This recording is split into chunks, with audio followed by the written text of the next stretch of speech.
Hello, welcome back to another video.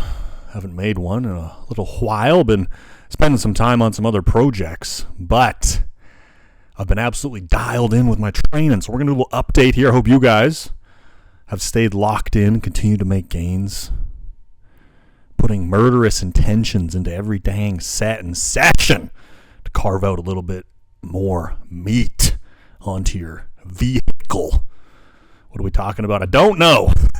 But anyways, this is the Physique. We're up to 225, which is a little hefty. And I'm trying to keep my fat under control. I've just sort of accepted that we're not in a cutting phase. We're in a massing phase. But I don't want to get too much fat where it's harder and it takes an extended period or a more aggressive cut to come back down to a leaner level. So, I'm probably holding on to like maybe 10 extra pounds of fat that in my ideal form I would not want, that I will be cutting off at some point in the future, but we're riding with it. It's the heaviest I've ever been, absolutely, and I've got a little insight to share with you guys, something that I, have theorized, pontificated on over the past few weeks in my training, and if you're familiar with this channel, none of this shit is science-based, okay? And it doesn't mean that science-based lifting is bad. Doesn't mean there's good insights there that could be taken from it, all right? But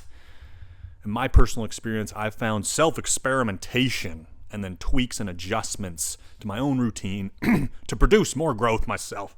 Having followed science-based lifting for many years and then just gone out on my own, swinging for the fences, trying to find a way to get my freaking pipe daddies bigger than my gosh dang head, okay? So, I got nuts in my throat.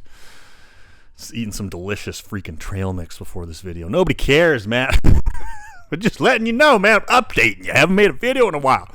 Anyways, the point that I want to get to here that I've noticed in my training that I think could help you guys to make more gains is that this discussion around tempo with lifting, okay? And if you're familiar with the channel, you'll know that I've pushed back against the science-based lifters who are telling you that you need to lift with a slow tempo, a slow eccentric.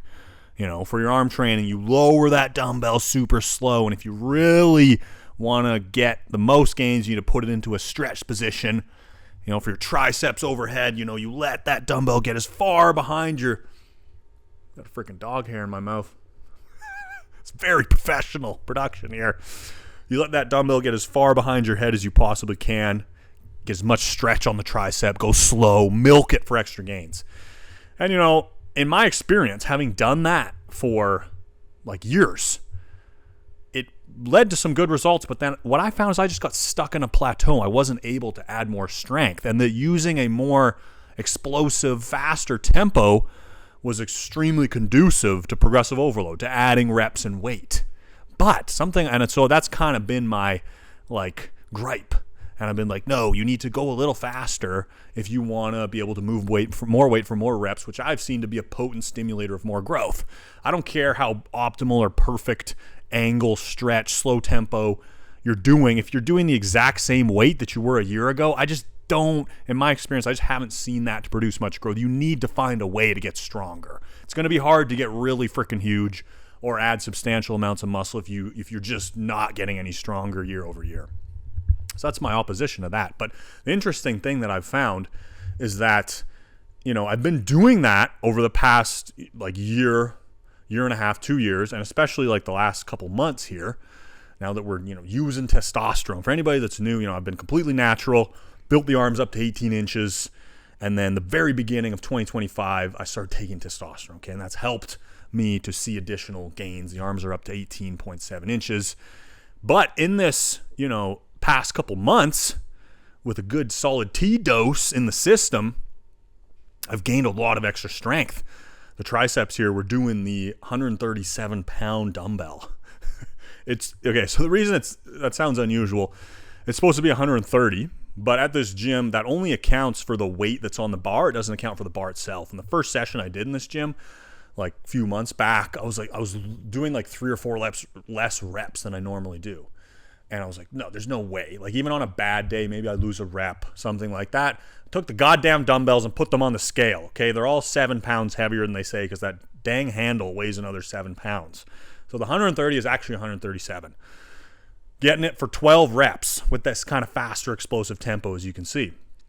And I've been chasing reps and upping the weight and been adding a lot of strength. And my arms have grown some. But I would say the correlation of strength gain with muscle gain has not been 1-to-1. And that the strength gain has exceeded the muscle gain. The amount of strength that I've added has kind of, the muscle gain seeming to lag behind. That's just the way it seems. It's like I feel like I should be getting bigger than I am. Given that, I believe that as I get stronger, you're going to produce more muscle growth. And then once I started doing a mixture of tempos, where I do some sets with a fast explosive tempo in the beginning, first 2 sets, let's say, and then the next 2 sets, I do super slow controlled tempo where I don't really care about the number, keep the weight heavy, but the reps drop. So in this case with the 137, the first 2 sets I get 12 reps with a faster explosive tempo with some momentum involved. And then the next 2 sets I get like 7 or 8 reps. Control, remove the momentum, accentuate. Holy shit, dude, bro is malfunctioning. Accentuate that stretch and that slow eccentric. Same thing for the standing curls. And I found this combination to seemingly produce the most growth. And my theory is that on a per set basis, I think the science guys have it right. Like, obviously there's something to that. I'm not disputing what the findings you're getting in the studies are wrong. But I was just saying, in my personal experience, I think you're foregoing your ability to get stronger if all you do is slow tempo. But if you give 2 lifters, say they have to keep the weight the same for a year, and one of them lifts with a fast explosive tempo with some momentum, not accentuating the eccentric, and the other one lifts with a slow eccentric, I do think on a per set basis, the slow eccentric will actually produce more muscle. But the issue is, after a year, that person doing that only slow eccentrics, they're barely going to be stronger. This is what I've seen in my experience. It just seems so difficult, or the progress is so slow in terms of adding reps and weight if you're just milking the eccentric every time. Like, I've got stuck at a certain strength for like a year plus, where I'm like changing the volume, changing the rest time, changing the rep, like trying all this other shit, but you're just not getting stronger, man. It's hard to just freaking horse more weight if you don't let that form slip a little bit and get a little like oomph behind it. So I think per set basis, that slower tempo will produce more growth. But over the long haul, you're going to end up plateauing and you're not going to see as much growth because you're not going to get any stronger. Whereas the fast explosive tempo, like in the short term, on a 1-to-1 comparison, it's probably not as potent for producing growth because you're not accentuating that eccentric. You're not getting as much control. You're not stimulating as much of the muscle, whatever you want to say, but you're going to get stronger because the faster tempo is drastically more conducive to producing strength, in my experience. So what I've stumbled into, I think a combination of the 2, which, if you're familiar with my content, I've been saying. I've been preaching that there's benefits to both, and that's why I was really opposed to people who have credentials and science coming in and saying you have to do slow tempo. So I'm like, I just think you're not going to get all of the gains you could if you just always have to milk that eccentric every time. You're just not going to get stronger. So what I've seen, especially in the past few months, is that when I just did fast explosive tempo, my strength was exceeding the muscle gain. I was getting stronger, but it didn't seem like that muscle gain was there. And then once I started adding in some slow sets where I'm really controlling this now heavier weight, that seemed to stimulate the most growth. And, if the way I would frame it, whether this is completely accurate or not, I don't know, is that to get stronger, you need to use a fast explosive tempo and some aggression and like a little momentum and not perfect form.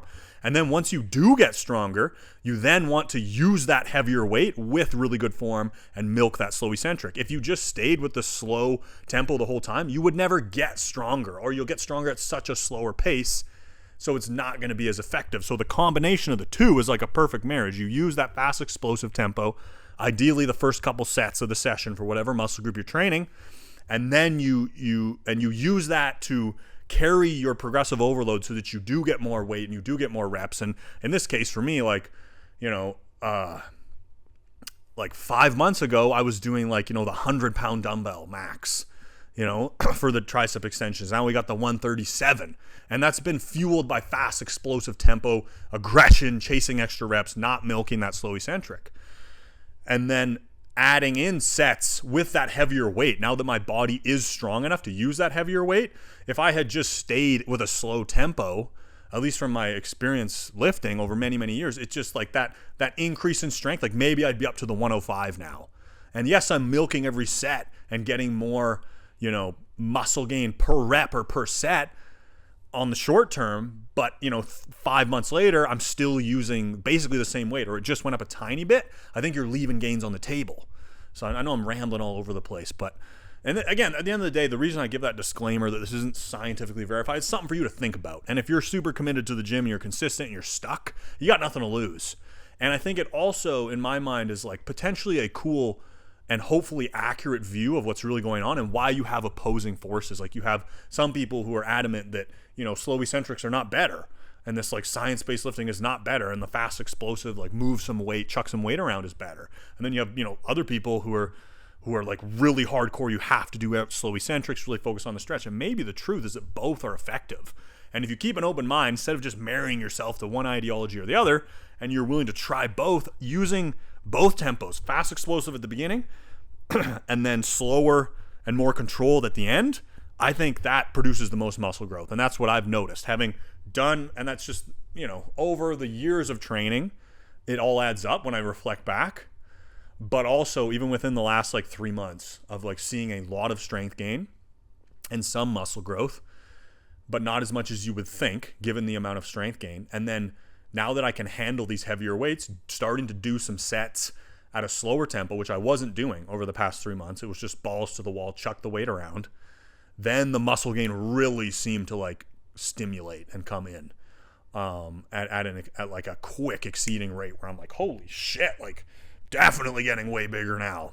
And I didn't really change any other variables other than that. So that's why I'm pretty sure it was the introduction of really taxing the muscles with a slow controlled tempo using this heavier weight that I've gotten to and gained enough strength to get to using that fast explosive tempo. So food for thought, as always. I'm just a dude in the gym, banging weights, experimenting, trying different shit, trying to get my arms bigger than my head, and then sharing my theories and insights with you. So try it out. You don't really have anything to lose, in my opinion. I think anytime you marry yourself to one ideal of training, you leave gains on the table. And I think this is the perfect example. So, fast, explosive tempo, track your weight and reps, and every time in there, chase an additional rep. Keep the form reasonable, but doesn't need to be perfect. And then transition into still using that same weight. For me, the triceps overhead, the 137, now I'm getting 7 or 8 reps with slow, controlled form. Removing the momentum reduces your strength or just reduces your output, the amount of reps that you can get, because you don't have any momentum, you don't have any speed involved. So the muscle's doing all the work. Or you could try, if you're working in the 10 to 12 rep range and you still want to get 10 to 12 reps in the first few sets with whatever movement you get using a fast explosive tempo, you could just lower the weight a little bit. You're going to be weaker when you go slower, or effectively. You're going to be able to move less weight. Either you keep the weight the same and the reps are going to drop, or you drop the weight a little bit to keep the reps the same. I don't think it really matters that much. There's nothing magical about 8 reps versus 10 reps versus 12 reps versus 15 reps, in my opinion. So I think the theme being that, you're aggressively trying to move more weight with the first couple sets of each session, which whatever muscle you're training, particularly with arms, I think. If you want to grow your arms, I think you need to get stronger. I think it applies the same to your chest, legs, back, everything. But, this channel, it's the Limb Lord freaking lifestyle here. I'm just hitting legs and arms. I've seen the same kind of thing to be happening with my legs too, though. So I think it applies to all muscles, but you can decide for yourself if you believe that. I would recommend trying it. You need to get that progressive. At the end of the day, working out's not that complicated, man, but you need to get stronger somehow. And I think the reason there's so much evidence or so many people pushing for this perfect form, slow eccentric, is that actually does produce more growth. It does milk more growth. But you sacrifice getting stronger if that's all you do. So I think you need to do both. You need to be able to wear both hats, which is something we don't want to do. It's not natural. But if you want the best results, you got to let go of the ideology of perfect form. People will attach themselves to that. That's the way I lift. Like, that's the tendency. Like, I don't lift any one which way. I lift whichever way is going to get me the most jacked. That's what you need to think like. And I'm going to change my mind based on different results. I just farted. I don't know if you hear that. Yeah, I think that, to me, that's the best mindset that you want. You don't want to get attached to any one which way. You want to just yield to whatever produces the most results. So fast tempo in the beginning. Also, something I'm not mentioning here is that an extended rest time I'm using here, supersetting bis and tris back and forth. I've seen over time that extended rest time, like in this case, I'll hit my triceps, I'll rest up to 5 minutes, and then I'll hit bis, I'll rest another up to 5 minutes, and I come back to tris. So the tris have had like 10 minutes of rest. You know, you could trim that rest window down to 3 minutes. So it's like triceps, 3-minute rest, biceps, 3-minute rest. The triceps are still getting an extended amount of recovery so that the fatigue from the first set and the second set and the third set, it doesn't carry over as much, so that you're still strong and you can produce close to your maximum output or your fresh output. Having experimented with lower rest times, you know, where you fatigue the muscle more, you may get more of a pump and a burn. I don't think it's as conducive to getting stronger, and it doesn't seem to lead to as much muscle growth, in my opinion. So using a longer rest time paired with these two different tempos, where you really try to chase reps and weight, and then you really try to just master the form with that weight as you get stronger, I think it's a potent situation that produces more growth. That's what I'm seeing. That's what's been on my mind lately over the past few weeks. So it's a little thing for you guys to try out if you so dare. And yeah, that's it. You know, we'll probably be putting a video out just once in a while. I'm working on some other stuff, as I mentioned. So some priorities shifted, and some time and energy expenditures in terms of what I have time for on a day-to-day basis changed a little bit. So for the foreseeable future, I'm probably not going to be posting a ton, but I hope all you guys that, you know, are consistently following and watching are continuing to make gains. I hope that you're continuing to stay in attack mode, challenge yourself every session, every set, and don't settle for stagnation, for plateaus. You know, don't accept that. Push yourself to go, I need to do something more. I need to do something different. I need to try something else. Whether you're natural, you're not natural, 99% of people in the gym, there's more progress to be made by continuing to stay in attack mode and challenge yourself mentally to keep trying new stuff, to push harder, to try more sets, to try more different rest times, to try multiple tempos. Like this freaking Only Arms Matt, crazy coach Matt is telling you. Again, it's just based on my personal experience. I've seen it to be quite helpful. So I wanted to share that with you guys. And I hope that you guys stay hungry in the gym. And I hope that you can keep making gains. And if you want the ARM program, link in the description. Something to keep you accountable. Working out's not that complex. There's no magic pill or formula. The main reason that I've had above average results is because I simply love it more than most people do, and I'm willing to do more and push more because it gives me, you know, a tremendous amount of joy and fulfillment to be in the gym, chucking the frickin' weights around and carving out some additional growth. And so if you can find a way to love it more, you will get more results. It's really as simple as that. A lot of people don't want the process, you just want the end result. It's always going to be tough to get a exceptional end result if you're trying to avoid the process and you don't like it. So, anyways, enough rambling for one day. Hope you go out there and make some gains, and we will talk soon. Have a great freaking day. Peace.